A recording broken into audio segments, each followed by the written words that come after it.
I have this algorithm here which I don't understand. It's for a problem, and I'm going to use a problem that was posed in one of the pair programming sessions. I'm going to use my recode method to try to go from not understanding it to understanding it.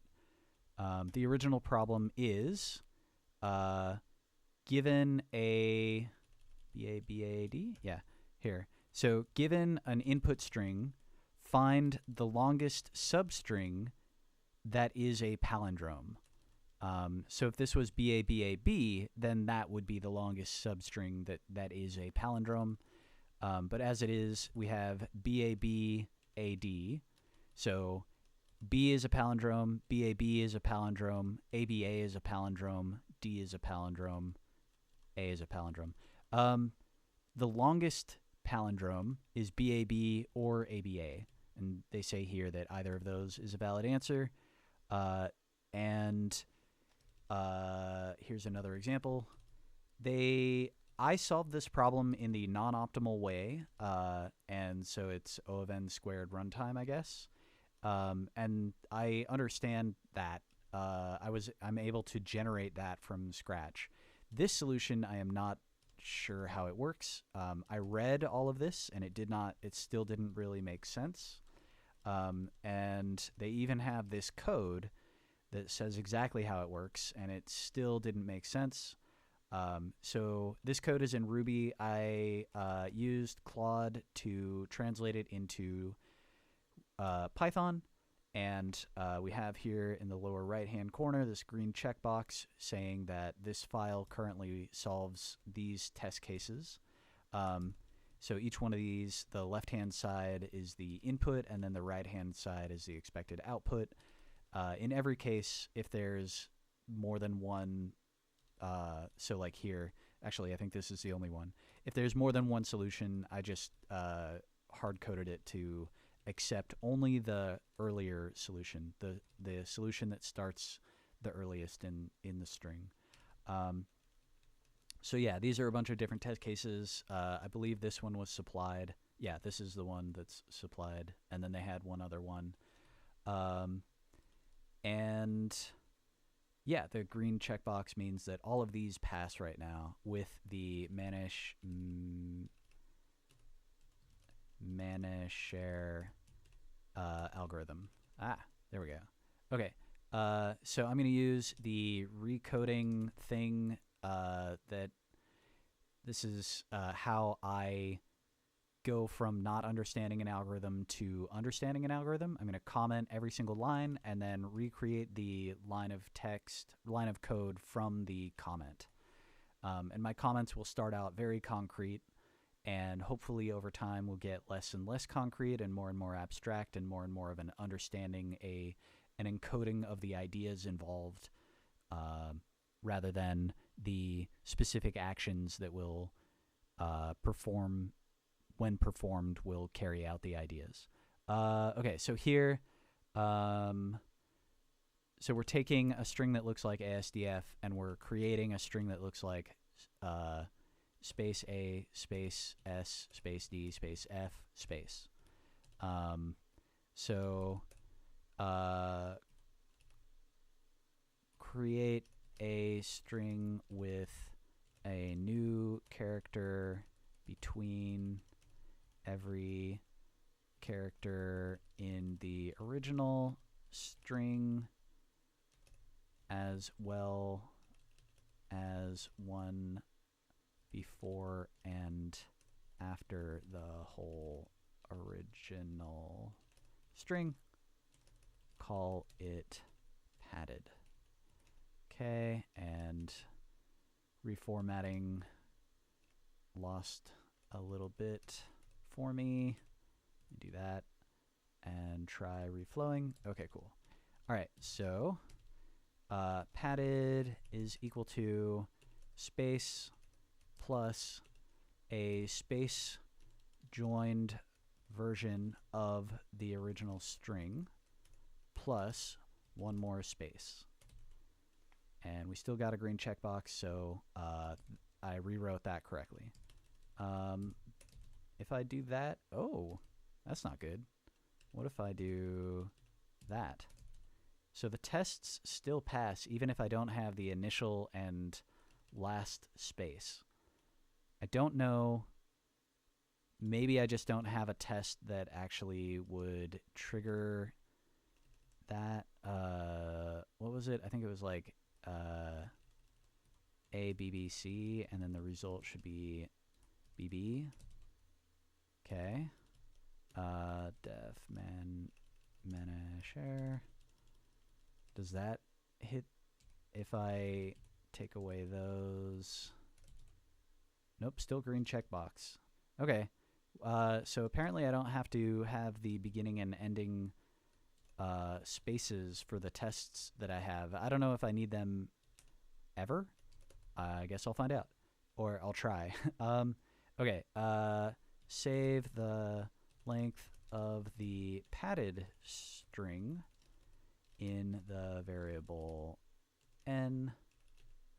Okay. N equals len of padded. Save. Green checkbox. Cool.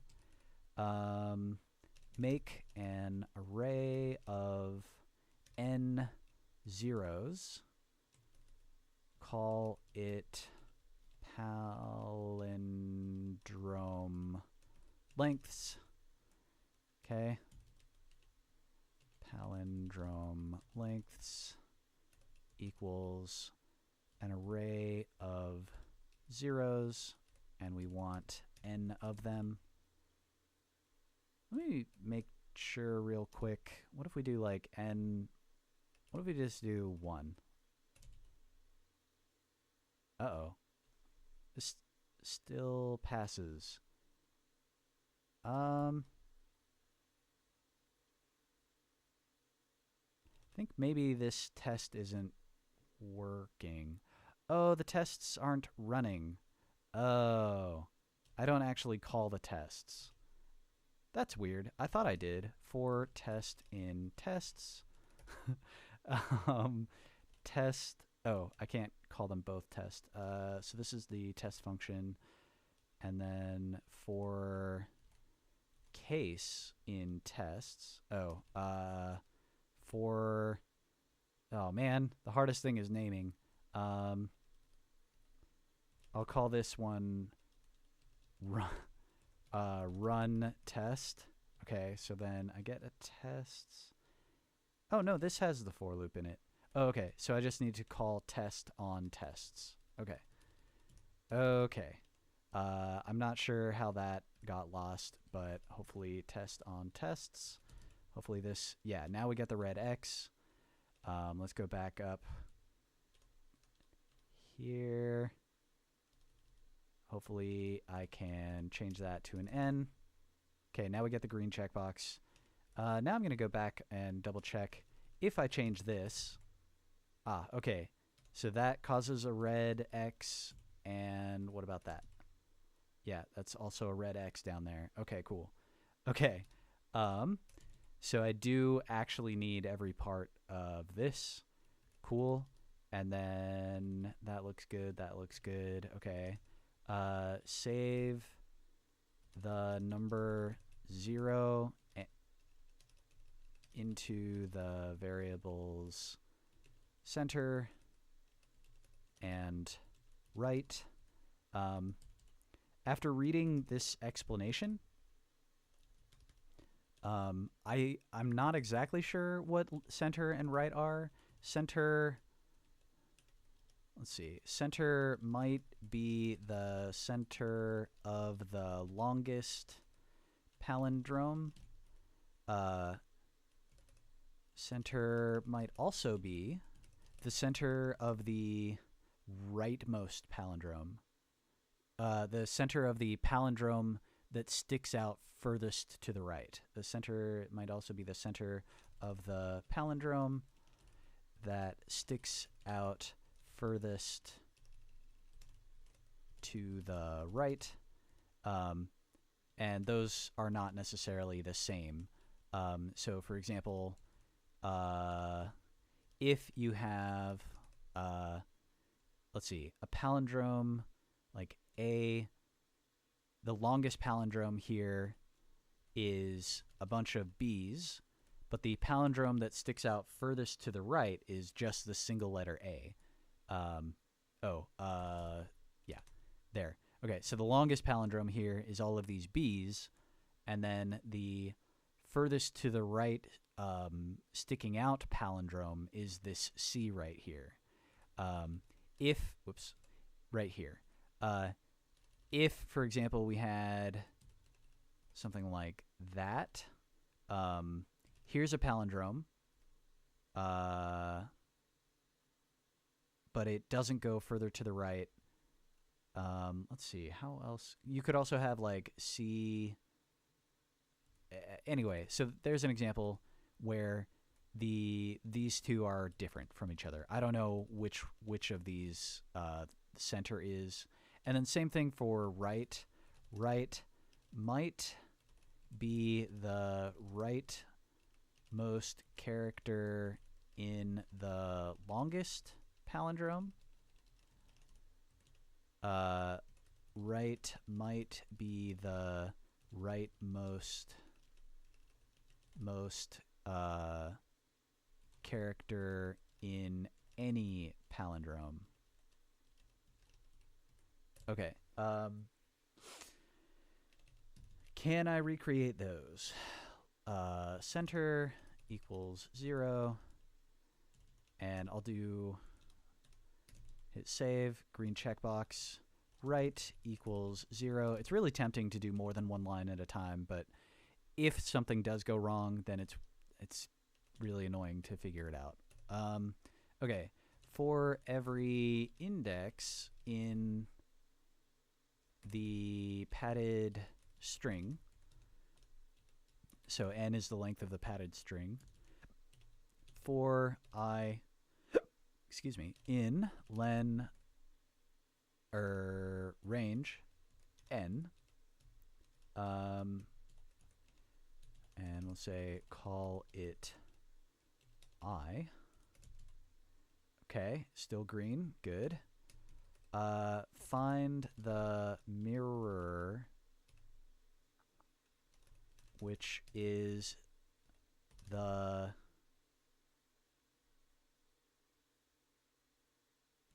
what does this mean? So we, starting at the center, we go to the left by as much as I is to the right of the center.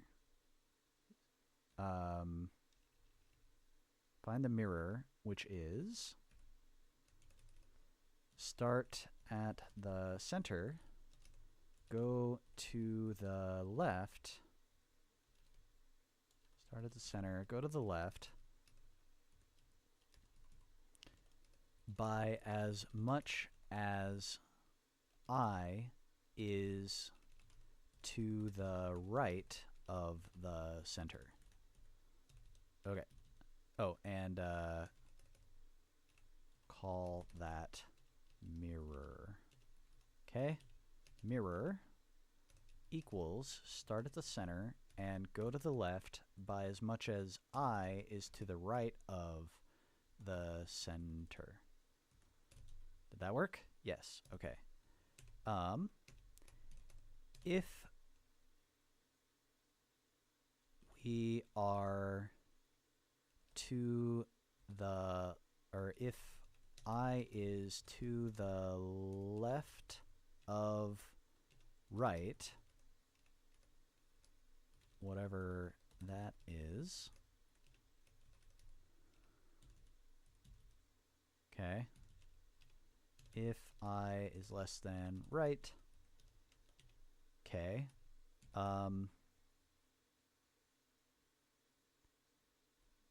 Set palindrome lengths at I to the lesser of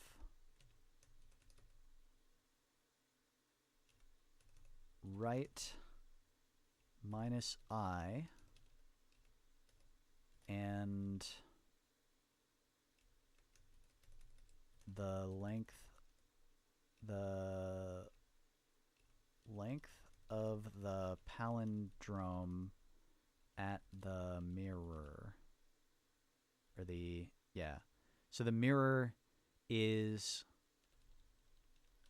if we're, let's say that we're like 5 characters to the right of the center, whatever center is, then the mirror is 5 characters to the left of the center.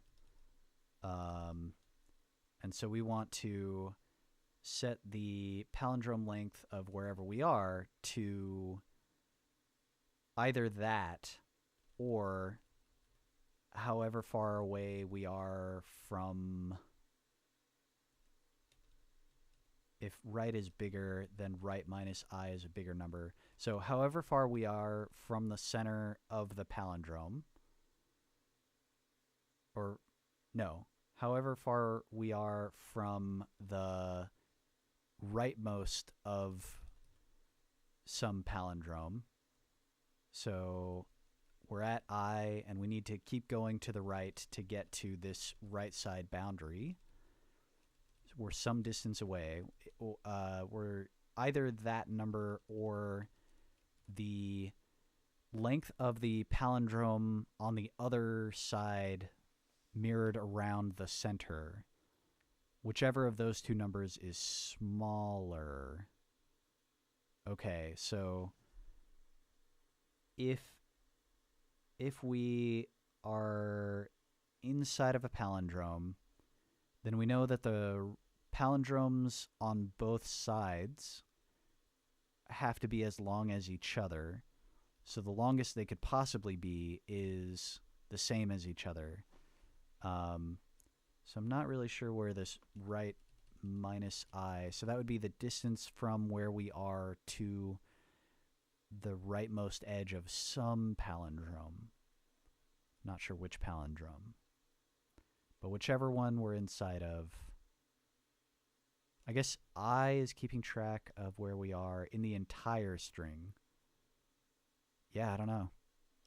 Anyway, let's see if I can recreate this. So palindrome lengths at position I is going to be the smaller of right minus I and palindrome lengths at mirror. I feel like that's not quite right. Oh, it is. Okay, cool. Okay. All right. Not quite sure about how that works.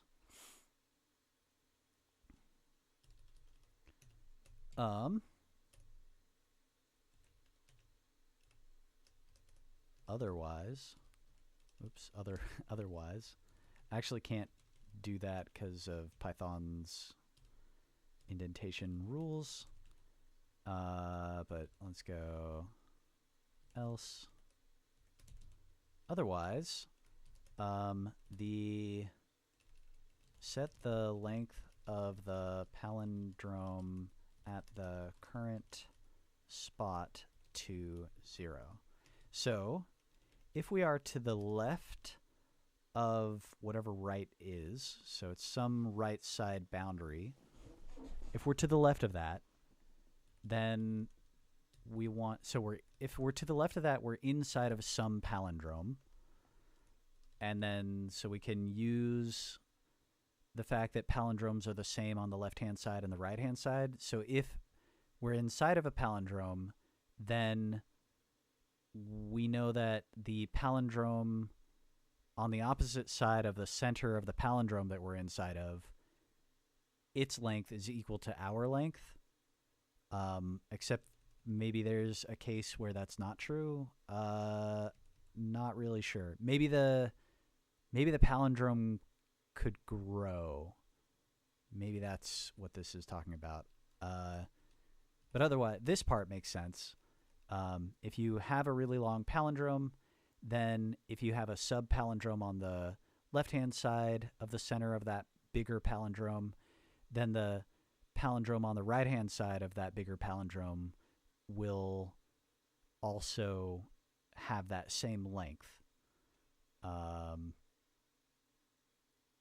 So like if we have A, B, C, D, C, D, E, F, E, D, C, D, C, B, A. So here, CDC is a palindrome centered on D. And so we know we're centered. So there's a really big palindrome. That's this whole thing. And the center of it is F. And if we're working our way through this really big palindrome, and we've already done some work, we're going through this palindrome from the left to the right, and we've figured out how big each of the sub-palindromes are at every single spot. So like here, this palindrome, a palindrome centered on this is just 1. Centered on this is just 1. Same thing here. Same thing here. Here, wait, no. A palindrome centered on this will have length 3. And we are some number of characters to the left of F. And so by the time we get over here, we know that we're the same number of characters to the right of F. So we know that the length of the palindrome here will be the same as the length of the palindrome here. And so we don't need to, by the time we get over here, we don't need to recalculate it. So that's this part. I'm still not quite sure.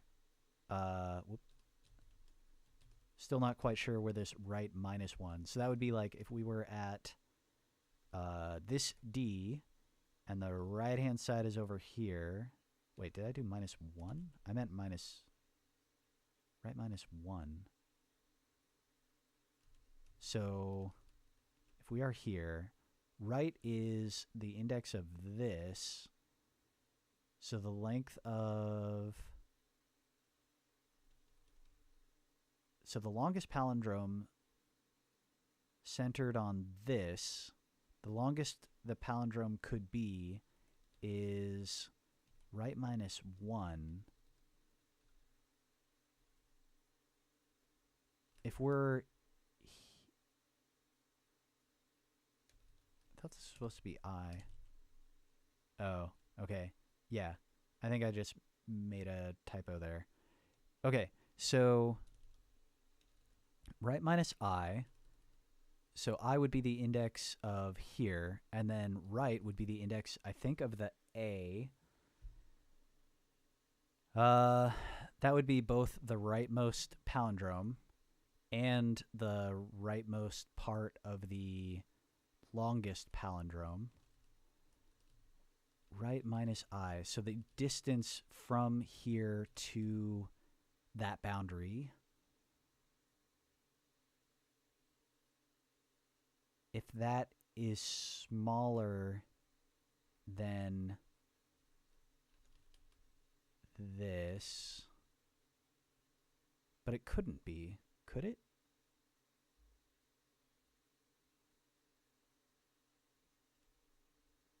How would it be smaller? If it was smaller, that would mean that the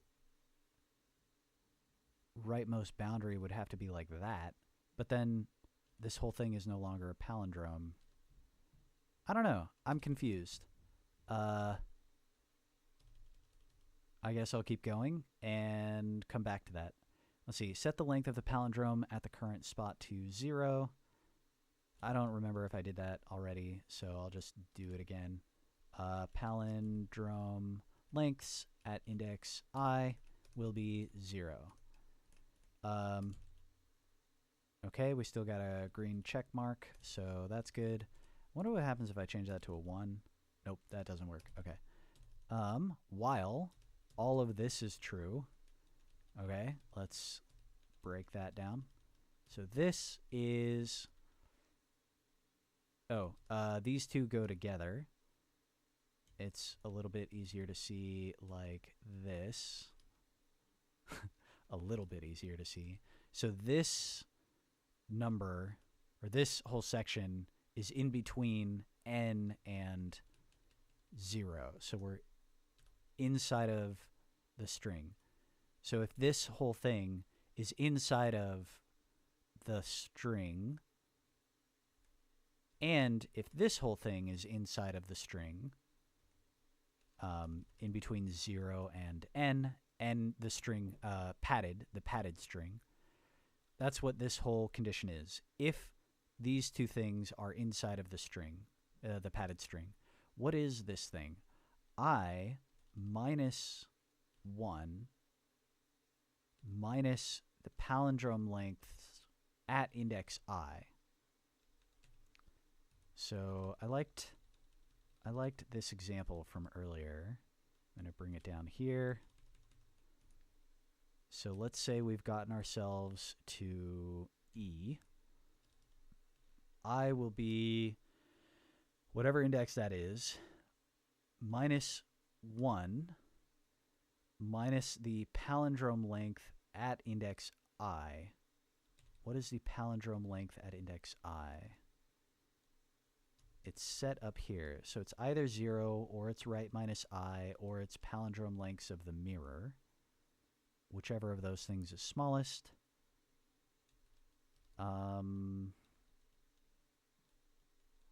Depending on if I is to the left of right.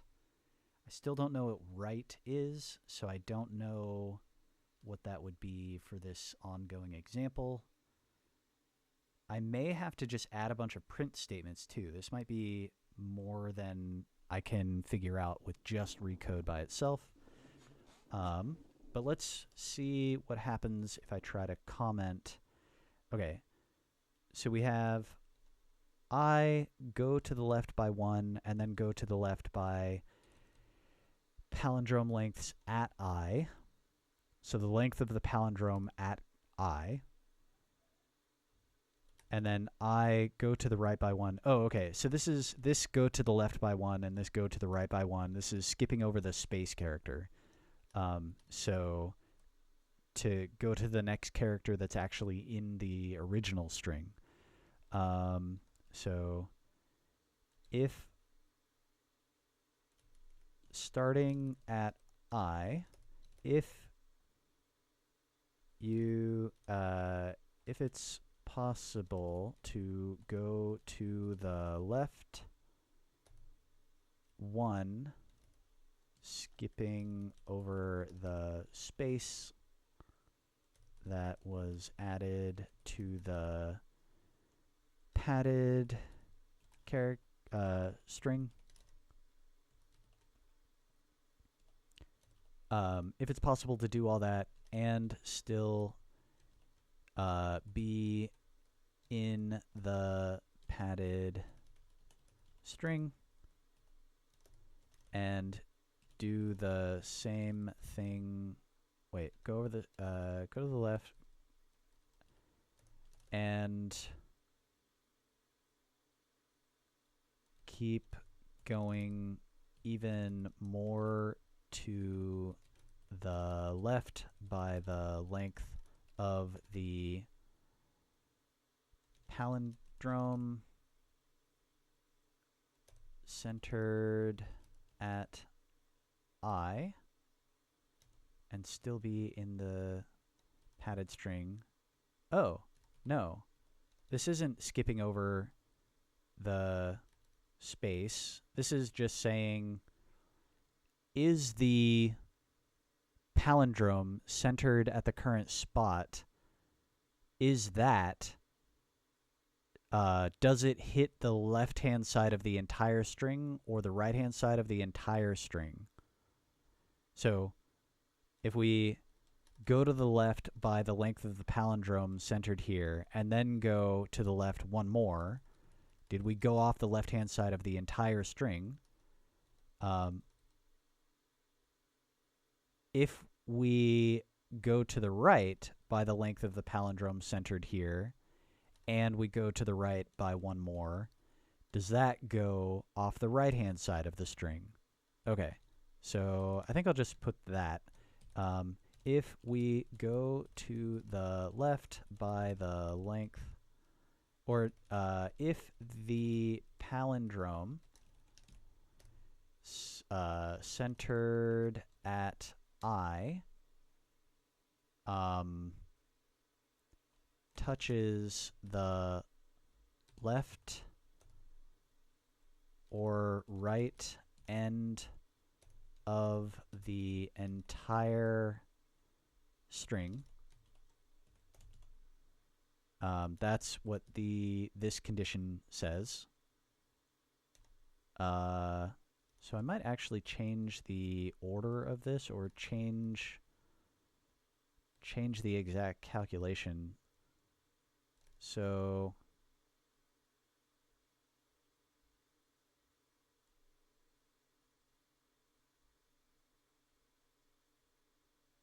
yeah, I don't know. I'm a little confused. I think I can recreate exactly this. So I'll do that. Maybe I should comment this line and this line separately, but they are conceptually related. I'll try just doing that one. So if 0 is less than or equal to I minus 1 minus the palindrome lengths at I, green check. And I plus 1 plus the palindrome lengths at I is less than n, green check. Okay, now I'm going to do them both. 0 less than or equal to I minus 1 minus palindrome lengths at I, and I plus 1 plus palindrome lengths at I. Less than n. There we go. Green back to green. Okay. And then what do these mean? Padded at index I plus 1 equals. Oh, okay. So if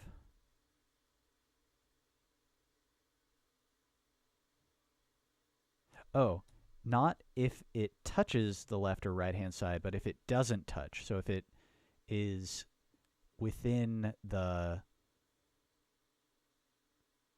length of the, or if we're within, if the palindrome that we are currently at doesn't touch the outer edge, is within the left and right end of the entire string. Okay. And then here, if the characters just to the left and right of the current palindrome centered at I, current longest palindrome centered at I, if those if the characters match each other, that's what this is. Okay, I think I can do both of those. So, and padded at the index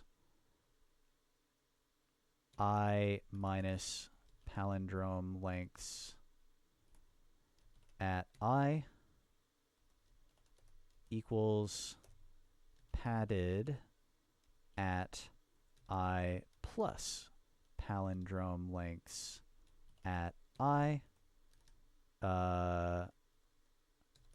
minus 1 and then plus 1. So on this one, we go to the left edge of the palindrome, and then we go to the left one more. And then on this one, we go to the right edge of the palindrome, and then we go one more further to the right. If those two things are equal to each other, did I do it? Green. Cool. Okay, so yeah, so if those two things are equal to each other, then we increase the length of the palindrome. So this isn't actually the length of the palindrome. This is like the length of one side of the palindrome, how far you can go from the center. Yeah.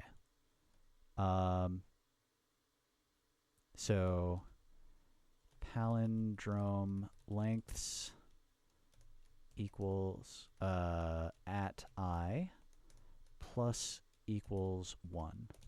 Did I get it? Yes. Oh, increase the size of the palindrome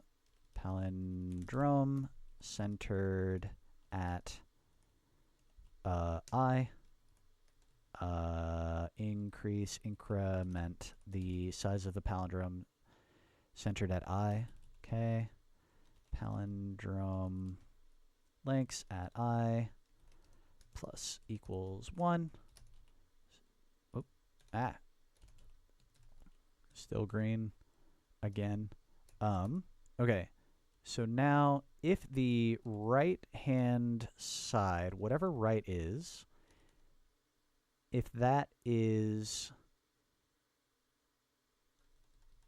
not as big as palindrome lengths at I plus I, so I is where we currently are, and then this is how far does that stick out to the right. So if the palindrome sticks out further to the right than whatever right was, then we change our center to be wherever we're currently at, and we change right to be however far out to the right it sticks. So I think then, based on that right, center and right are the center and right of the rightmost sticking out palindrome and not of the longest palindrome. So if right is to the left of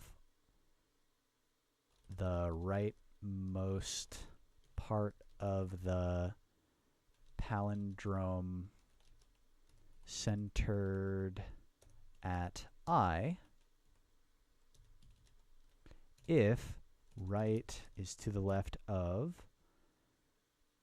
the rightmost part of the palindrome centered at I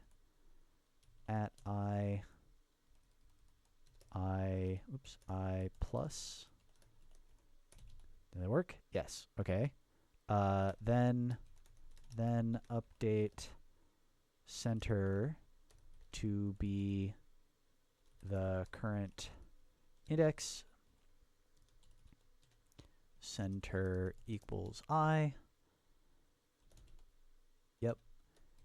And update right to be the right of the current of the palindrome centered at the current index. Right equals the center plus palindrome lengths at I. Did I do that? I did. Okay, cool. Is that what it said before? It is what it said before. Okay, cool. So this could also be I. Yeah, okay. I made that change and the green checkbox is still there. Okay. I guess let's finish this off, and then I am gonna stop. I do feel like I understand this a lot better than I did before. Specifically, what do right and center mean exactly? And I feel like I understand what is being tracked. I'm still not really sure how it all hangs together and how it all improves the runtime. I have like a vague idea that it has to do with it improves the runtime by you don't have to do quite so many checks to find the length of a palindrome at the current spot, because if you have an even longer palindrome that covers the current spot, then you can figure out how long the current one is by looking up how long the mirror one is once you're on the right half of a palindrome. Anyway, find the maximum of palindrome lengths. Call it max len. Max len equals max of palindrome drum lengths. Did I get that right? I did. Okay, cool. Find the index associated with that length. I wonder if there's a single thing that will go through and find the maximum and the index at the same time. I know the big O of that will be the same probably, but it does seem like a lot of work to go through the entire thing looking for, like, surely there's a way to also keep track of what index this was in addition to which one was the biggest.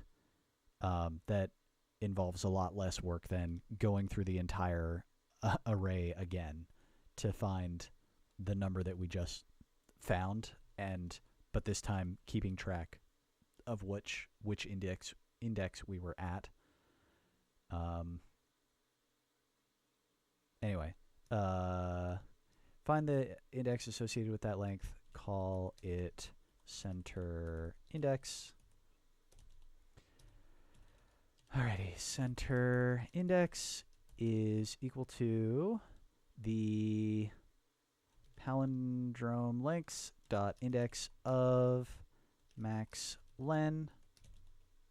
Cool, that worked. Put a little bit of space in there. Oh yeah, so find the start of the palindrome in the original string. So I know that's the high level description, but I'm actually not quite sure what the steps are. So we find the center, subtract max len, and then divide by 2. So if we're at the center, and then we subtract max len. Oh yeah, that's right. So this isn't the max length. This is half of the size of the palindrome. And then we do integer division by 2. Start at the center, subtract max len, which is half of the length of the palindrome, of the longest palindrome, the length of the longest palindrome. Subtract max len, then integer divide that. Okay. Oh, and call it start. Call it start. Start is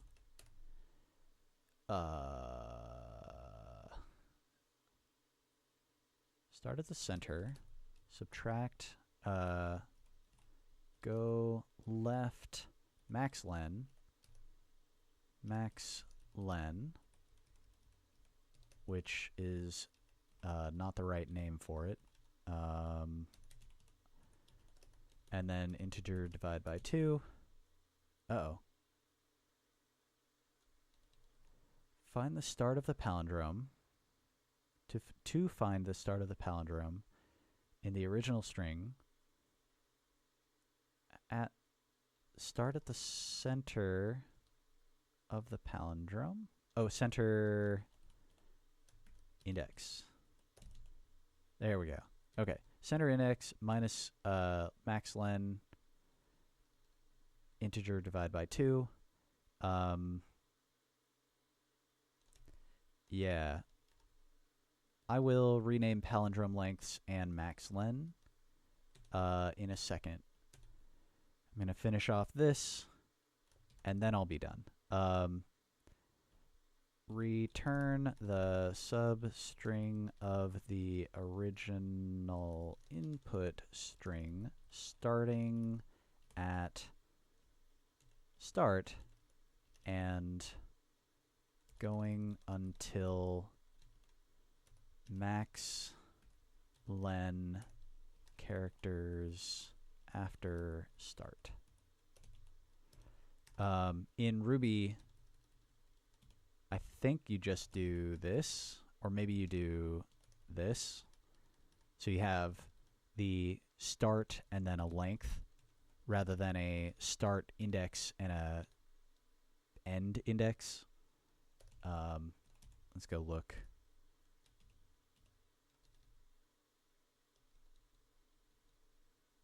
It's been a while since I've done Ruby. Yeah, so you have a start,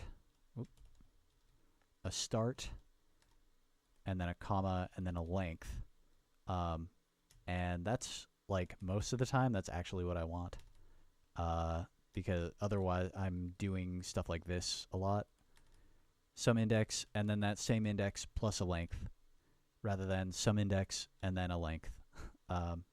Minor thing. Anyway, let's try return string from start to start plus max len. Did I do it? I did. Okay, cool. Max len isn't max len. Max len is max half len. Whoa. What just happened? Max half len. Did that work? There we go. Okay.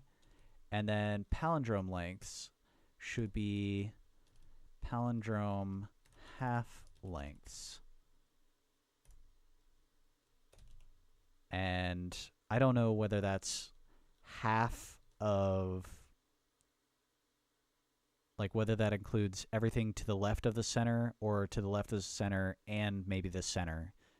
Like if the length of the palindrome is odd, should it include the center in this half or not? I could probably figure that out, but I don't. It's not super important right now.